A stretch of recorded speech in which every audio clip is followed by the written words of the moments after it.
Film horor Turki yang disutradari oleh Özgür Bakar ini membawa inovasi pada produksi horor lokal.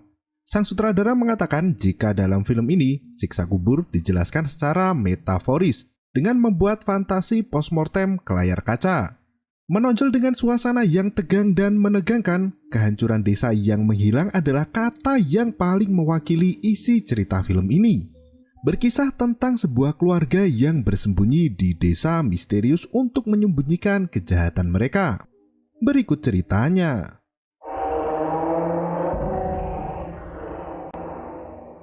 Terlihat jasad seorang pria sedang dimandikan dan dikafani. Mayat itu dikeringkan dengan sehelai handuk dan dibawa menggunakan keranda setelah dipocong. Jasad pria itu dikubur di dalam tanah. Di dalam kuburnya, pria itu terbangun dan melihat dirinya dikelilingi tanah ditemani seekor ular berbisa. Pria itu berteriak sangat kencang hingga terdengar dari luar liang lahatnya. Film pun dimulai. Malam itu, sebuah mobil melintas jalanan pedesaan yang gelap dan sunyi. Terlihat papan nama menunjukkan bahwa mereka melewati desa ke-18. Eve, seorang anak yang bisu, terlihat duduk di bangku belakang bersama pamannya Einder. Sedangkan orang tuanya, Suat dan Nermin, duduk di bangku kemudi. Mobil itu terus melaju memecah keheningan malam. Mereka berniat untuk pergi ke desa selanjutnya. Hingga akhirnya, mereka melewati papan nama bertuliskan desa ke-20. Suat menghentikan mobilnya. Ia bertanya pada adik iparnya, Einder, di mana letak desa ke-19. Einder segera membuka map di ponselnya. Ternyata di map juga tidak ada desa ke-19. Suat mulai emosi dengan Zafer, orang yang memberi mereka alamat. Ia merasa dipermainkan oleh Zafer karena memberi alamat yang salah. Suat yang emosi memutuskan untuk putar balik. Tiba-tiba, Nermin melihat bayangan seorang pria tua di pinggir jalan. Ia meminta suaminya itu untuk menghentikan mobilnya. Nermin turun untuk memastikan apa yang ia lihat. Namun, tak ada satupun orang di sana. Suat mendekati istrinya dan bertanya apa yang sebenarnya terjadi. Dengan nada ketakutan, Nermin mengatakan jika ia melihat ayah Suat berdiri di sana. Mendengar hal itu, Suat malah emosi dan meminta istrinya agar masuk ke dalam mobil. Tanpa mereka sadari, ada bayangan seorang pria yang memperhatikan mereka dari belakang mobil. Sambil marah-marah, Suat mengemudi dengan kecepatan tinggi. Ia mengatakan jika ayahnya telah meninggoy dan tidak mungkin ayahnya bisa ada di jalanan seperti itu. Suat mencoba menelpon Zafer namun nomornya sedang tidak aktif. Setelah mobil melaju cukup jauh, tiba-tiba ada mobil jenazah yang menyalip mereka. Mobil itu berhenti tepat di depan mobil Suat. Terlihat ada 3 keranda mayat di dalam mobil jenazah itu. Nermin meminta Suat untuk turun dari mobil dan meminta bantuan. Suat pun mengucap salam dan bertanya pada penumpang mobil jenazah itu kemana arah menuju desa ke-19. Pria itu berkata agar Suat mengikuti mobil jenazah itu. Akhirnya, Suat mengemudikan mobilnya tepat di belakang mobil keranda. Pemandangan yang cukup mengerikan, terutama saat malam hari dan berada di tempat yang jauh dari rumah. Di jalan yang gelap dan sepi, mobil keranda itu berbelok kanan dan melewati jalan tanah berbatu. Dalam perjalanan menuju ke desa ke-19 itu, mereka harus melewati hutan yang rimbun. Di hutan itu, terlihat beberapa orang mengenakan pakaian putih berdiri mematung di sela-sela pepohonan. Setelah melewati hutan, akhirnya mereka sampai di pintu masuk menuju desa ke-19. Ermin meminta suaminya untuk menemui kepala desa dan meminta kunci rumah padanya. Namun, karena hari sudah petang, Suat memutuskan untuk beristirahat sejenak di dalam mobil. Ia mengatakan akan mencari rumah itu saat pagi menjelang. Akhirnya, setelah berdebat panjang dengan istrinya, mau tak mau, mereka tidur di mobil yang sempit dan pengap. Saat mereka tertidur, Suat melihat anaknya berdiri di depan jendela mobilnya. Sambil memandangi Suat, mata Eve tiba-tiba berubah menjadi hitam legam. 2 pria berbadan kekar mengenakan baju serba hitam, menyeret tangan Eve dan membawanya pergi menjauhi Suat. Sontak, Ayah dari anak itu pun berteriak dan berusaha untuk membuka pintu mobil. Dari belakang, Nermin mencoba membangunkan Suat yang sedang mengigau dan berteriak memanggil nama anaknya. Suat langsung memeriksa anaknya yang ternyata masih berada di dalam mobil. Setelah memastikan semua aman, mereka kembali tidur hingga pagi menjelang. Şikayet ettiğin şey şu durumda bizim için en sağlıklı olan şey. Anladın mı? Pagi itu Nermin, Eve, dan Ender masih tertidur. Suat orang pertama yang bangun dan langsung memeriksa ponselnya. Ia mencari sinyal, namun tak ada satu bar pun sinyal yang muncul. Segera ia bangunkan anggota keluarganya dan masuk ke dalam desa itu. Mobilnya melaju dan berhenti di depan bapak-bapak yang sedang nongkrong di warung kopi. Suat turun dari mobil dan mengucap salam. Namun, tak ada satupun orang yang menjawab. Orang-orang itu justru mengalihkan pandangannya dan menganggap seolah Suat tak ada di sana. Bahkan, anak kecil yang melihat Ender pun menjauhi mereka. Tiba-tiba, seorang pria paruh baya mendekati Suat dengan ramah. Dengan menggunakan sepeda tua, pria itu memperkenalkan diri sebagai kepala desa yang bernama Munker. Pak Munker mengatakan jika orang-orang itu stres dan banyak pikiran, jadi wajar saja jika tidak bisa bersikap ramah. Dengan senyum lebar, Pak Kepala Desa itu menyapa keluarga Suat dan membawa mereka ke rumah yang dituju. Rumah itu berada di tengah desa dengan kondisi yang cukup berantakan. Pak Munker mengatakan jika Zafer sudah menghubunginya dan ia akan membantu keluarga Suat jika memerlukan sesuatu di desanya itu. Pak Kepala Desa mengatakan jika rumah itu gratis dan boleh ditempati kapanpun Suat mau. Suat berkata jika ia hanya akan menempati selama 4 hari saja. Akhirnya, Suat masuk ke dalam rumah dan Pak Kepala Desa pamit meninggalkan mereka setelah memberikan kunci rumah pada Suat. Suat kembali bertanya tentang sinyal di desa itu pada Pak Kades. Namun, Munker berkata jika di desanya itu tidak ada yang memiliki ponsel. Hanya ada telepon kabel di rumahnya. Pak Kepala Desa berkata jika rumahnya ada di belakang warung kopi. Suat bisa menemuinya jika membutuhkan sesuatu. Suat kembali masuk ke dalam rumah. Eve mengintip Pak Kades dari jendela rumah itu. Tatapan Pak Kades terlihat menakutkan saat ia meninggalkan rumah mereka. Nermin masih membersihkan rumah itu sementara Ender memutuskan untuk berjalan-jalan sebentar menyusuri desa. Suat melarang Ender untuk keluar, namun Nermin berkata jika tak ada salahnya berjalan-jalan sebentar. Dengan sedikit mengancam, Suat meminta Ender untuk tidak melakukan hal bodoh di desa itu, karena mereka hanya sementara di sana dan akan segera kembali ke rumahnya. Ender bergegas keluar rumah dan menikmati suasana pedesaan Turki. Di dalam rumah, Nermin telah usai membereskan kamar. Ia menidurkan Eve di atas ranjang. Karena semalam mereka tidur di mobil, Nermin meminta anaknya untuk tidur lagi dan beristirahat meski hari masih siang. Di samping kasur Eve, Nermin melihat ada perabotan yang masih tertutup kain putih. Nermin mendekati kain itu dan membukanya. Saat kain itu terbuka, terlihat pantulan wajah wanita berbaju putih berjalan di belakangnya.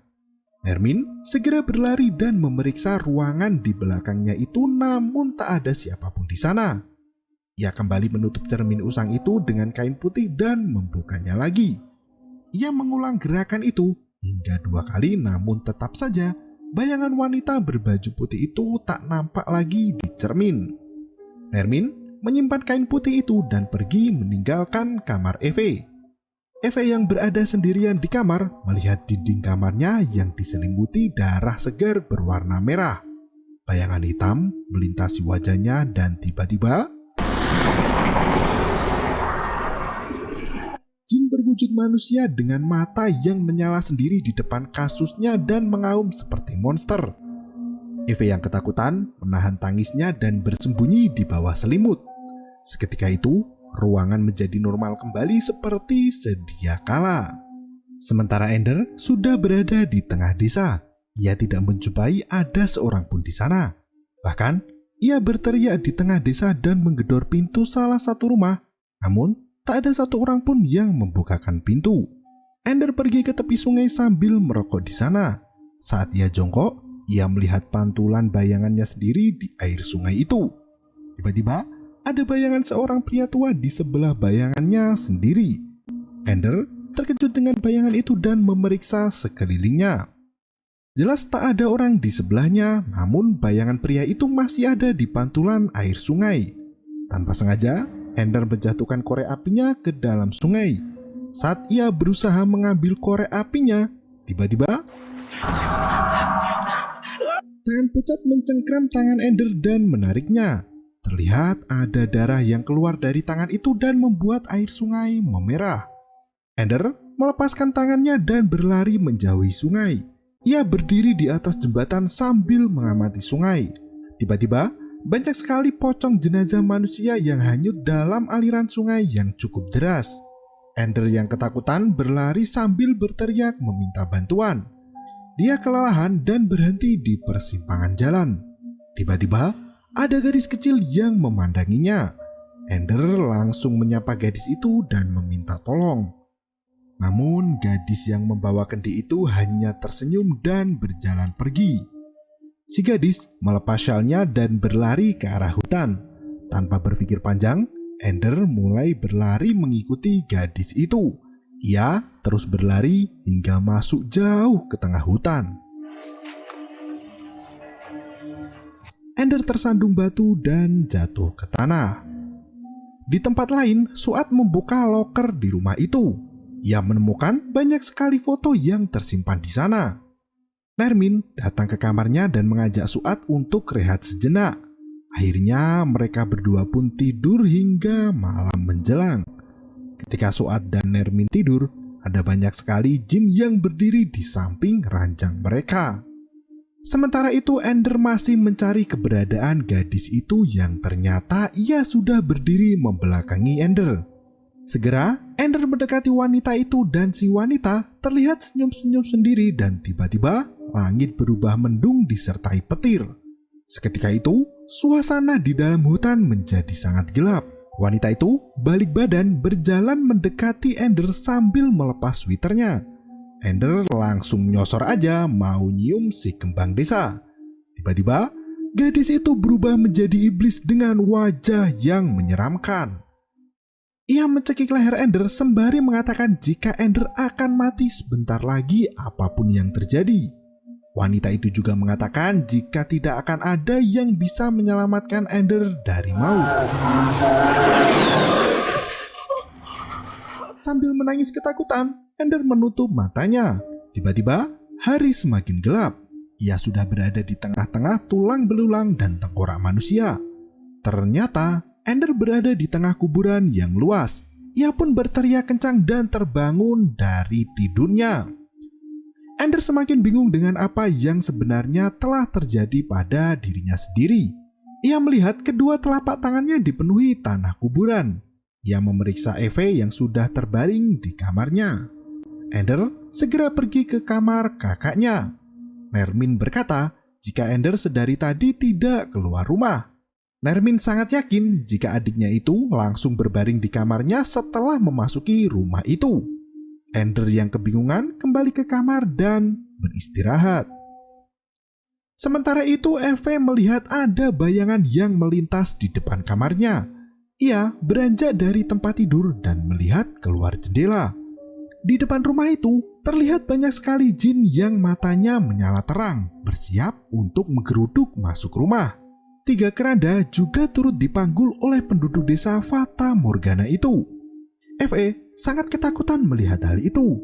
Ia pergi ke kamar ibunya dan tidur bersama dengan kedua orang tuanya. Hari berganti. Pagi itu, Nermin menyiapkan sarapan seadanya. Ender dan Suat mengeluh karena makanan yang dibuat Nermin terasa hambar. Nermin mengatakan jika ia tak membawa banyak bahan makanan. Selain itu, tak ada toko ataupun pasar di desa itu. Suat dan Ender juga mengeluh jika mereka merasa gatal-gatal di sekujur tubuhnya. Nermin berpikir jika itu mungkin hanyalah alergi terhadap air atau udara di rumah yang lembab. Untungnya Eve tidak merasakan gatal yang sama. Setelah selesai sarapan, Nermin pergi keluar rumahnya untuk mencari bahan makanan, sedangkan Eve, Ender, dan Suat tetap berada di rumah. Nermin berusaha mencari seseorang di desa itu. Dari belakang, ada bayangan hitam yang mengamati Nermin. Nermin berjalan cukup jauh sembari mengetuk setiap pintu rumah. Ia pun mulai bingung dan kepalanya terasa berputar-putar. Sementara itu, Suat mulai mendengar suara-suara aneh seperti suara orang gali kubur di rumahnya. Suara itu bersahutan dengan pria yang melantunkan surat Yasin. Di tempat lain, Nermin masih melanjutkan perjalanannya. Ia terus berjalan hingga akhirnya bertemu dengan Pak Kepala Desa. Nermin bertanya kemana semua orang pergi. Pak Kades itu mengatakan jika ibu-ibu sedang mencuci di sungai. Pak Kades itu mengatakan jika ibu-ibu sedang mencuci di sungai, sedangkan para bapak-bapak sudah berkumpul di masjid untuk melaksanakan sholat Jumat. Pak Kades mengenalkan imam masjid desa itu pada Nermin yang bernama Hoja Nekir. Nermin kembali mengeluhkan jika ia tidak memiliki bahan makanan yang bisa dimasak di rumahnya. Pak Kepala Desa menyarankan Nermin untuk menemui ibu-ibu di sungai agar ia bisa mendapatkan bahan makanan. Akhirnya, setelah mendapat petunjuk dari Pak Kades, Nermin segera pergi ke sungai. Di dalam rumah, Eve dan Ender asik bermain game. Ender dan Suat mendengarkan suara yang sama dan mulai mencari sumber suara itu. Anehnya, Eve sama sekali tidak mendengarkan suara aneh itu.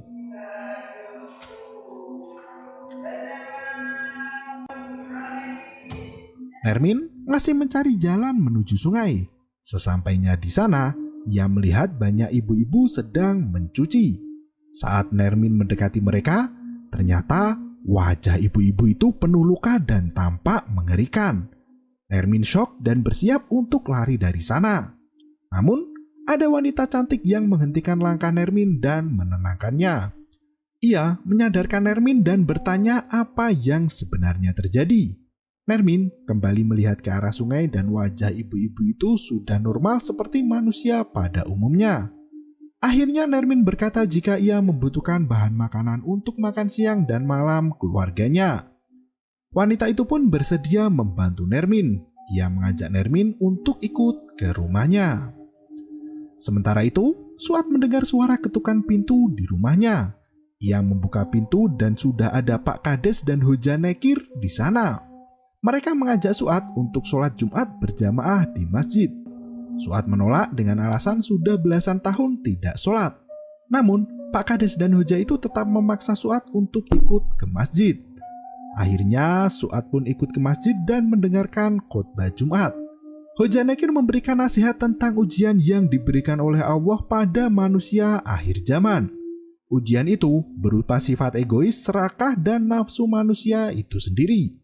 Dari ujian itu berbentuk harta, jabatan, gengsi, dan hal-hal yang membuat manusia terlena.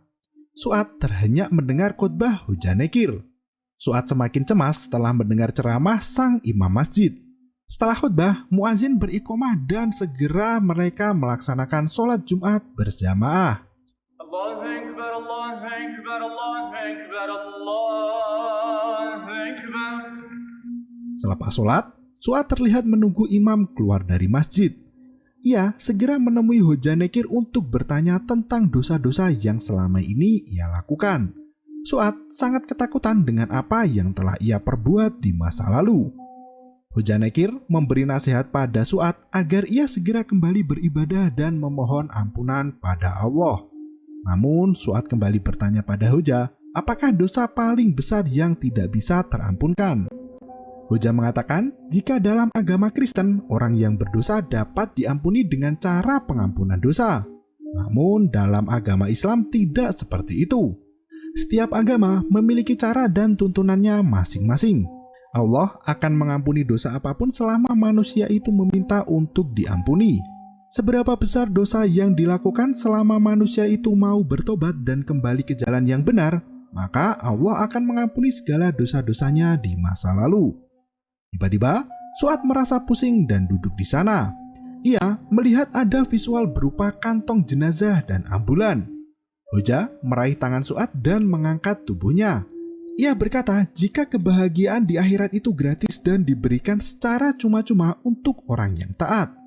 Suat mulai menyadari kesalahannya dan tiba-tiba Suat terbangun dari tidurnya. Ternyata ia ketiduran di sofa saat membaca buku. Ternyata Pak Kades dan Hoja Nekir benar-benar datang ke rumahnya. Tanpa panjang lebar, Suat menolak mentah-mentah ajakan mereka untuk sholat di masjid. Suat langsung menutup pintu dan kembali ke dalam rumah. Setelah memanggil Ender dan mendapat jawaban jika Ender dan Eve baik-baik saja, Suat pergi ke kamar mandi. Ia mengisi bathtub dengan air hangat untuk berendam, namun tiba-tiba di bathtub sudah ada almarhum ayah Suat terbaring di sana. Suat tak percaya ia melihat tubuh sang ayah tergeletak di dalam bak mandi. Suat mencoba membangunkan ayahnya itu sembari mengusap kepala dan mencium tangannya. Ia menangis, namun tiba-tiba wajah ayahnya rusak parah hingga terlihat gigi dan bola matanya yang hampir keluar. Suat yang ketakutan berteriak sambil berusaha melepas tangan ayahnya dari lehernya. Ender datang menepuk pundak Suat dan akhirnya ia pun tersadar. Suat bergegas lari dan mengemasi barang-barang bawaannya. Ia berkata jika Nermin sudah pulang dan mereka akan segera meninggalkan desa itu. Di tempat lain, ternyata Nermin baru sampai di rumah si wanita cantik. Wanita itu mempersilahkan Nermin untuk duduk bersama ibunya yang ternyata bisu. Saat wanita itu akan pergi ke dapur, Nermin mengatakan jika anaknya yang bernama Eve juga bisu seperti ibu si wanita. Nermin berkata jika ia tak tahu apakah Eve memang bisu atau hanya tak mau bicara. Wanita itu pun mendoakan agar Eve diberi kesembuhan dan pergi ke dapur untuk mengambilkan makanan. Saat Nermin sendirian di ruang tamu, si ibu berubah menjadi sosok ayah Suat. Nermin yang terkejut dikejutkan lagi dengan kedatangan si wanita yang membawa tulang belulang dan darah. Wanita itu terlihat sangat menyeramkan di mata Nermin. Sontak, ia langsung berlari keluar dari rumah itu dan bergegas kembali ke rumahnya. Saat ia berlari pulang, langit kembali mendung dan seketika itu suasana menjadi gelap dan desa itu terasa semakin sunyi. Di dalam rumah, Ender berkata pada Suat jika langit di desa itu sering berubah secara tiba-tiba menjadi gelap gulita. Suat melihat ke arah jam dan waktu menunjukkan pukul 5:35. Ender berkata jika jam itu sudah mati karena kemarin waktu menunjukkan jam yang sama. Tak berselang lama, Nermin sampai juga di rumahnya itu. Nermin langsung lemas dan menangis histeris. Mereka segera memasukkan barang bawaannya ke mobil dan tancap gas kabur dari desa itu. Akhirnya mereka sudah sampai di pintu masuk desa 18. Setelah melewati desa ke-18, mereka sampai di pintu ke desa ke-20. Suat dan Nermin merasa bersyukur bisa keluar dari desa yang menyeramkan itu. Mereka terus melaju kencang di jalanan tak bertepi itu, namun lagi-lagi mereka melintas ke desa 18. Kali ini mereka kembali melaju sembari membaca tulisan pintu masuk desa. Ternyata mereka hanya berputar-putar di jalan itu. Mobil selalu melewati desa 18, 19, 20 dan kembali ke 18. Nermin meminta Suat untuk melaju dengan berbalik arah, namun hasilnya tetap sama saja. Mereka justru berhenti tepat di desa yang ke-19.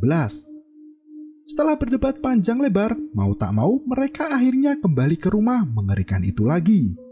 Sesampainya di rumah itu, Ender dan Suat mengeluh jika gatal yang mereka rasakan semakin menjadi-jadi.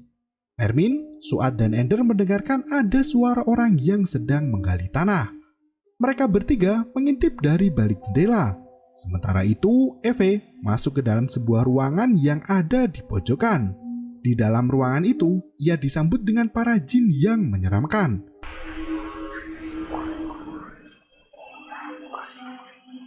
Bola mata Eve jatuh ke tanah dan membuat Nermin semakin panik karena anaknya menghilang.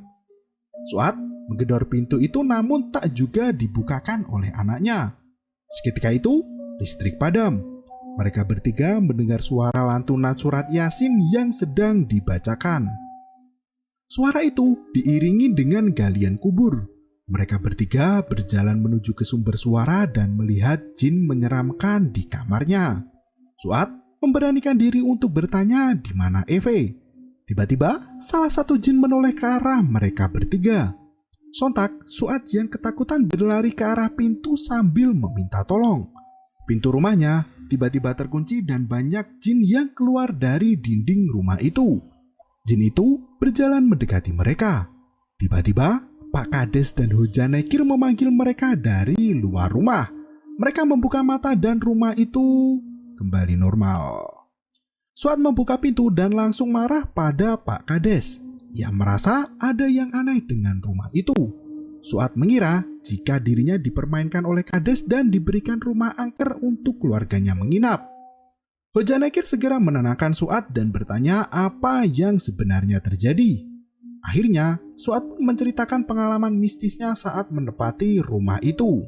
Hoja segera meminta mereka bertiga untuk keluar rumah itu dan pergi bersama mereka ke suatu tempat. Nermin enggan untuk meninggalkan Eve yang masih terkunci di dalam rumah itu. Namun, Pak Kades membujuk Nermin dan berkata jika mereka akan menyelamatkan Eve. Akhirnya, Nermin, Ender, dan Suat sampai di sebuah gua. Mereka dikunci di gua itu dan ditinggalkan begitu saja. Suat mulai bingung dan memberontak.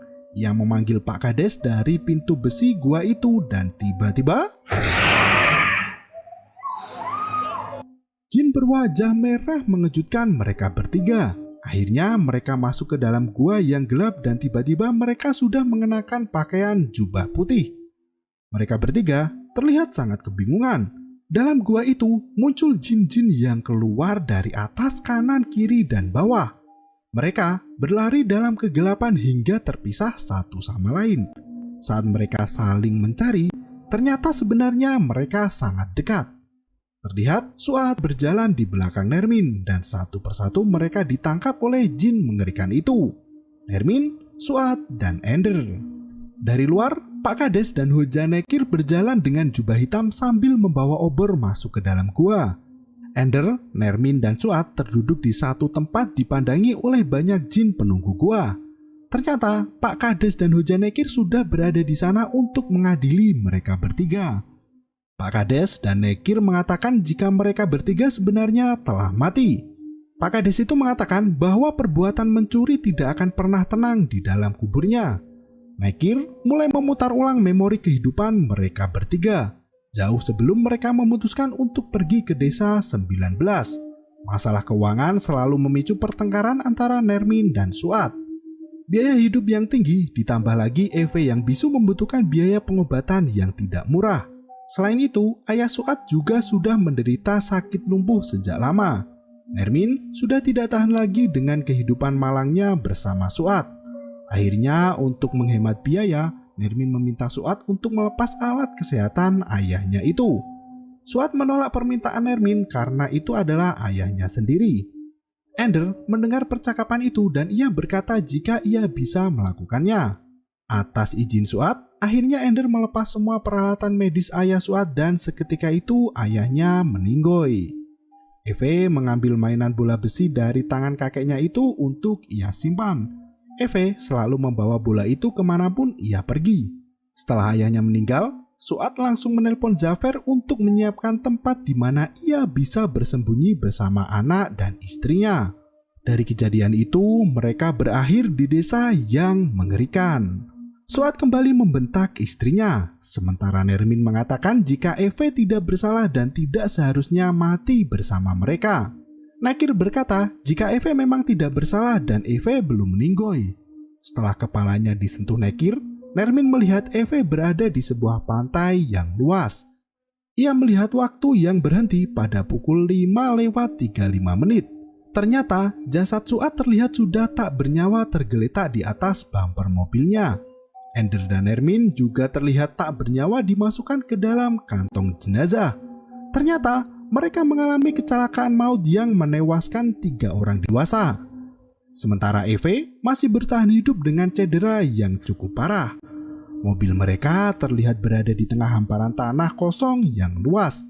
Entah bagaimana kecelakaan itu terjadi. Seketika itu, Eve berjalan di atas genangan air menuju cahaya. Adegan kembali ke Nermin, Ender, dan Suat. Hoja berkata jika kehidupan setelah mati bukanlah gurauan semata. Para jin mulai membawa mereka bertiga ke alam yang sesungguhnya. Akhirnya, kuburan Nermin, Suat, dan Ender telah usai diuruk. Imam membacakan doa dan Nekir memasukkan foto mereka bertiga ke dalam rak di rumah itu. Pria lain tengah mengendarai mobil menuju ke desa 19. Mereka bertemu dengan mobil keranda itu lagi. Dan film pun berakhir. Ya, film ini sebenarnya mengisahkan perjalanan setelah kematian. Nermin, Ender, dan Suat sebenarnya sudah mati namun mereka tak menyadarinya. Mereka bertiga masih melanjutkan kehidupannya mencari rumah untuk bersembunyi di desa 19. Apa yang mereka alami itu adalah buah dari kejahatan yang mereka lakukan selama di dunia. Mereka merasa bisa selamat dari dosa yang sudah diperbuat jika bersembunyi di desa itu. Padahal ada malaikat Munkar dan Nakir yang selalu mengawasi. Pak Kades Munkar dan Hoja Nakir di sini dapat dianalogikan sebagai malaikat Munkar dan Nakir. Dua malaikat itu mencoba menjelaskan tentang kematian Suat dan apa-apa yang telah mereka perbuat saat masih hidup. Munkar dan Nakir menggunakan cara yang menyeramkan dan penuh teror agar Suat menyadari segala perbuatan dosanya. Ya, desa ke-19 adalah desa yang hilang dalam film ini. Sebenarnya berfungsi sebagai tempat hukuman bagi orang-orang yang berbuat dosa. Lebih tepatnya sebagai tempat transit sebelum masuk ke alam kubur. Di akhir film juga terlihat ada pria yang mencari desa itu. Kemungkinan pria itu memiliki misi yang sama dengan Suat, yaitu melarikan diri dari kejahatannya sendiri dan meninggal dalam perjalanan. Terima kasih dan sampai jumpa.